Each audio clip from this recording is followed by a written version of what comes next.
Hoe vaak gebeurt het nou dat artiesten echt aan fruit zitten? Nou, ik ben eigenlijk wel best altijd wel gezond bezig. Maar de rest leeft volgens mij van frikadellen en kroketten en al wat er uit de muur komt. En ik denk dat ze ook geen benzinepompje overslaan s'nachts. Maar ik ben toch altijd wel een beetje gezond bezig. Probeer ik wel. Heb ik eigenlijk altijd gedaan. Ik pak wel een biertje tijdens mijn optredens.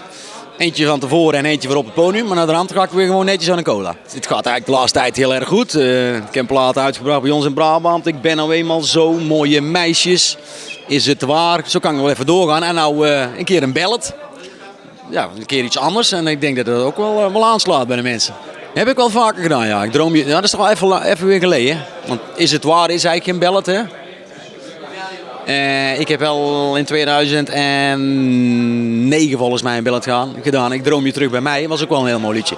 Ja, ik vind af en toe een ballad maken vind ik wel mooi om te doen. Ja, en een keer de andere kant van René Schuurmans. Want iedereen die kent mij allemaal van die feestmuziek. En dat is natuurlijk prachtig. Maar ik kan ook af en toe wel een keer 3 minuten 10 serieus zijn. Maar ja, ook niet veel langer. Ik kan wel een serieuze vader zijn als het nodig is. Als het nodig is wel. Maar normaal kan er bij ons thuis wel veel hoor. Maar ze moeten natuurlijk niet de bond waken, want dan moet papa weer ingrijpen. Hè?